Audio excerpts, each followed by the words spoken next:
cerita jadi petualangan gitu suka baca nggak? Yang cowok nggak ada. Nah hari ini kita belajar tentang cerita anak. Nah siapa yang tahu cerita anak itu apa?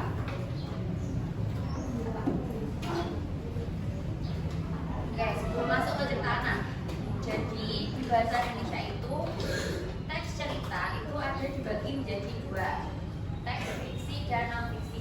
Siapa tahu perbedaannya? Fiksi sama non fiksi. Fiksi yang nyata, yang hayalan. Benar apa enggak? Fiksi nyata, non fiksi hayalan. Tukar ya. Fiksi itu yang hayalan, non fiksi yang nyata. Nah contoh yang tidak nyata apa ceritanya biasanya? Tentang legenda, benar, tentang maling kundang, itu salah satu contoh yang fiksi. Kalau non fiksi yang nyata, contoh ceritanya apa? Tentang misalkan cerita tentang Raka seorang pemberani. Nah itu kan cerita yang berasal dari kehidupan sehari-hari yang nyata dialami oleh manusia. Nah hari ini kita akan berarti kalau tes cerita anak maksudnya fiksi atau non fiksi? Nyata atau tidak nyata? Nyata atau nyata? Fiksi. Fiksi tadi yang apa? Tidak nyata. Cerita anak itu bisa berupa fabel. Lagi fabel itu yang apa? Ya hewan, cerita hewan. Terus kalau tadi legenda tadi menceritakan tentang apa? Ya dialog itu. Terus kalau mitos itu cerita tentang hayalan.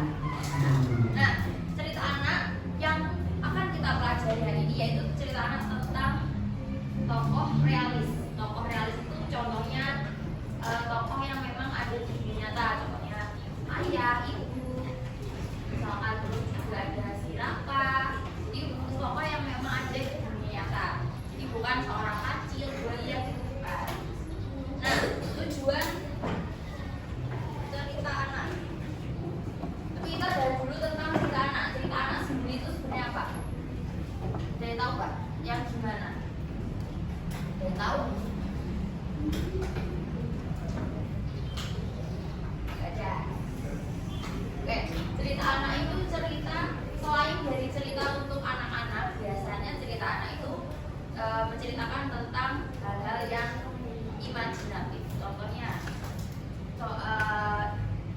cerita yang bisa kita bayangkan. Contohnya misal kita ceritanya tentang Raka si anak pemberani. Kita bisa membayangkan gimana membayangkan dalam cerita tersebut. Oh, kalau jadi anaknya pemberani itu harus yang gimana? Atau cerita tentang maling yang tertangkap oleh polisi. Nah itu biasanya kita bisa bayangkan kalau maling itu biasanya gimana.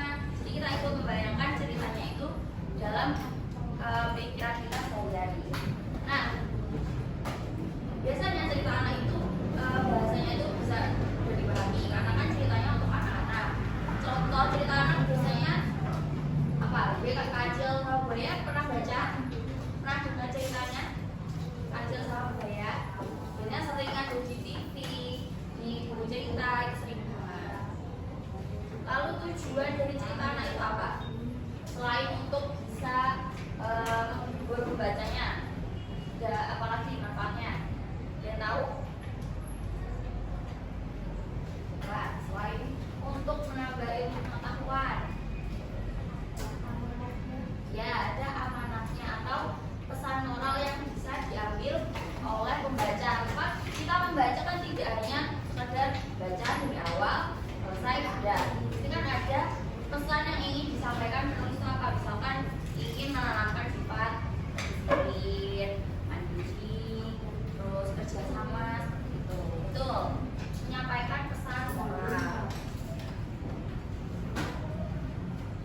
Terus selanjutnya yang terakhir itu ada unsur-unsur cerita anak. Ada yang tahu nggak unsur-unsur cerita anak itu apa aja yang bisa membangun dari teks cerita anak? Biasanya kalau diceritain anak itu ada namanya tokoh. Tokoh itu contohnya gimana? Ya, kancil. Jadi tokoh itu pelaku yang ada di dalam cerita. Misalkan di cerita kancil dan buaya, tokohnya siapa berarti? Kancil dan buaya. Terus cerita tentang maling kundang berarti tokohnya maling kundang. Terus ibunya. Nah, itu salah satu contoh tokoh di cerita anak. Lalu yang kedua ada tema. Tema itu apa? Ada yang tahu? Tema itu ide utama atau gagasan utama atau inti ceritanya itu sebenarnya bahas tentang apa? Temanya bisa tentang persahabatan, kekeluargaan, pertemanan seperti itu. Lalu alur. Ada yang tahu alur? Ya, jalannya cerita. Tadi ada tokoh ya.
Di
tadi apa? Gagasan utama atau inti cerita. Nah, inti cerita tadi tentang apa biasanya? Bisa persahabatan, tentang petualangan atau kekeluargaan. Soal alur tadi contohnya gimana alur?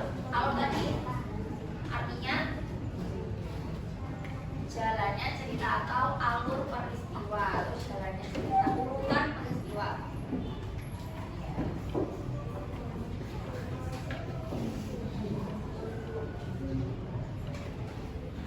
Urutan peristiwa, jadi bisa awal, masalah, lalu penyelesaian. Nah, watak sifat tokoh tadi ada baca yang baik. Pernah dulu nggak ada antagonis, protagonis sama tritagonis? Ada yang tahu nggak perbedaannya? Yang antagonis itu yang gimana? Jahat. Kalau protagonis baik. Kalau tritagonis ya pernah bisa baik, bisa jahat. Nah, kalau Kacil berarti masuknya antagonis apa protagonis? Kacil protagonis. Berarti Buaya masuknya antagonis. Betul. Lalu ke latar waktu dan tempat tadi. Latar waktunya misalkan contohnya tadi apa? Jam, bisa siang hari, bisa malam hari, bisa pukul 6 pagi gitu ya. Lalu amanat pesan moral tadi apa?